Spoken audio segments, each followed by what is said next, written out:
Greetings. I'm Thomas Caldwell of the Aurelian Column, and this is the Book Report.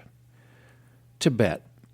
It's always an interesting subject for people, no matter if they care or don't care about this far-off, mysterious land of ice and snow that gave us the Dalai Lama, a different understanding of Buddhism, and for many people out there, a cause, given that the Chinese invaded this once sovereign country and have made it part of their own.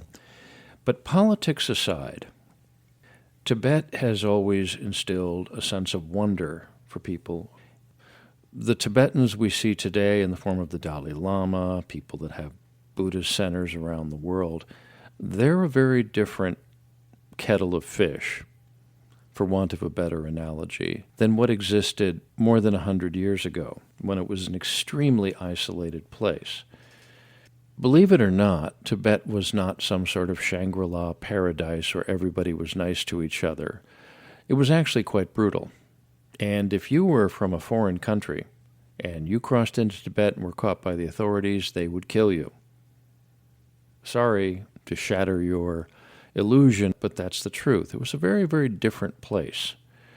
When we think of adventurers, we think of like an Indiana Jones character or someone who goes off and finds mysterious treasures and sacred places. But the first person from what we would have to call the industrialized world who entered Tibet in modern times, at least the one that we know of who came back, was not from Europe or the United States. He was from Japan. His name was Ikai Kawaguchi, and he was a Zen monk. And the story of his amazing journey to that very, very isolated and strange world is A Stranger in Tibet, The Adventures of a Wandering Zen Monk. It was written by Scott Berry and published by Kodansha, which is a Japanese publishing house that does handle English material, and that was back in 1989. There have been subsequent reprints, and it's still available. Here's the story. This occurred in the year 1900. Kawaguchi was a Zen monk in Japan, but he decided he needed to find more source material for study.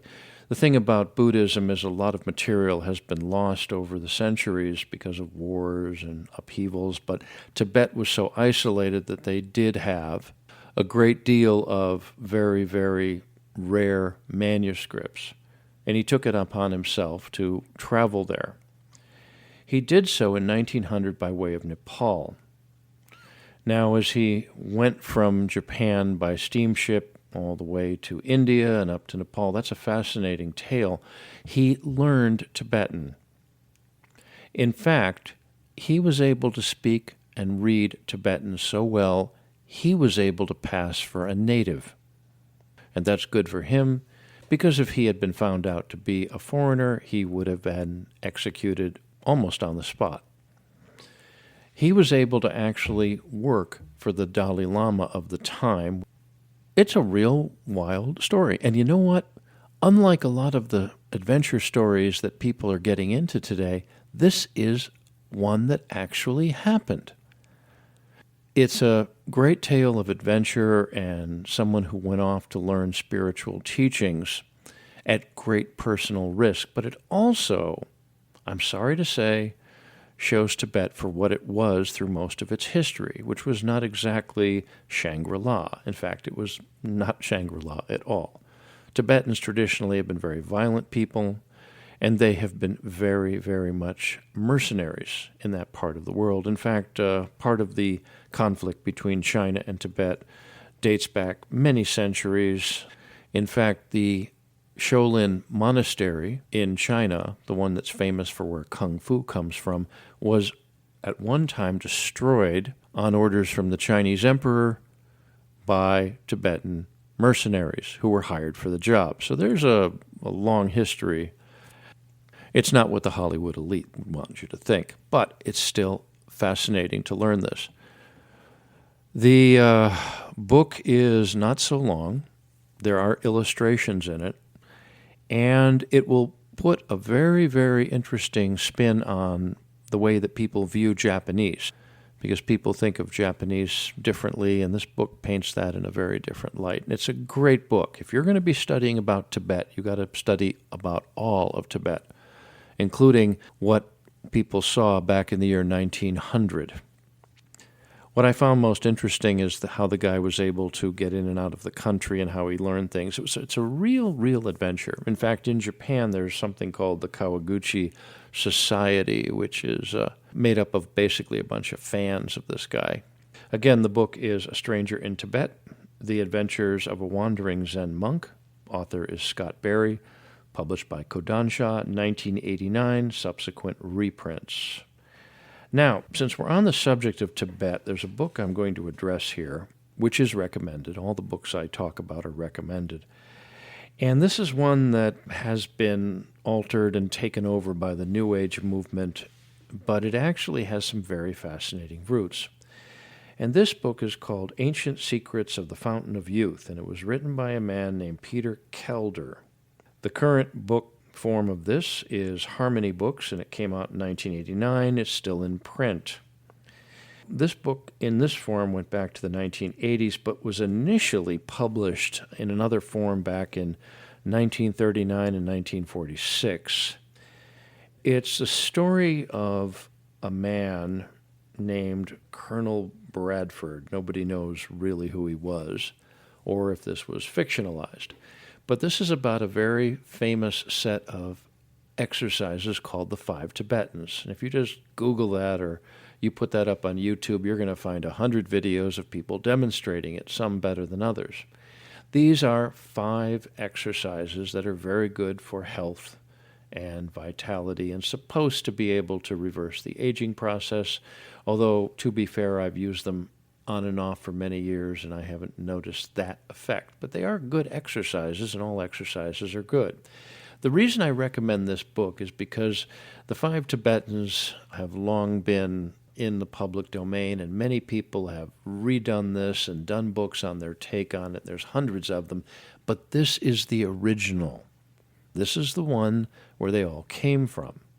So it's always best to go back to the source material. My understanding is that there are other writings by the late Peter Kelder, and they are being reprinted, but this is the one that you want to get. It tells the story.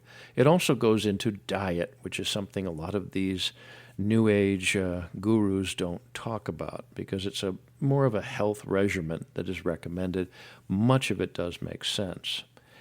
And if you're looking for self-improvement with a Tibetan spin on it, and that means something if you read the book, you will find this very useful.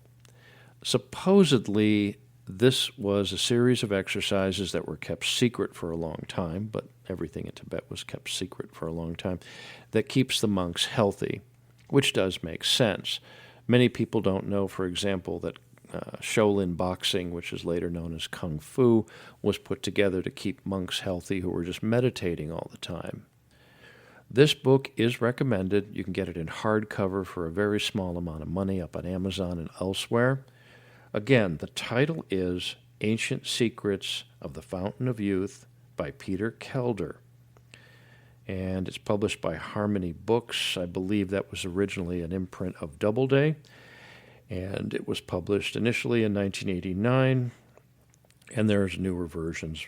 It's worth getting, and if you are into self-improvement and physical fitness with not that much time and not that much effort, and you don't want to go to a gym and lift weights and all that other things, this is good for you, and I'd recommend you try it. Well, that's it for today. If you appreciate my work, please like, subscribe, and share with your friends, and share with your enemies. I can be reached at feedback. My email address is feedback@aureliancolumn.com. That's feedback@aureliancolumn.com. I'm up on X. My handle there is MICCAMPEN, MICCAMPEN. I'm also up on Gab with the same handle. And I'm on other social media platforms, just not, nor ever, Facebook. This podcast and my writings and photography originates at Substack. My address there is aureliancolumn.substack.com. Until we meet again, be good, be safe, be vigilant, and remember to keep reading. Good day.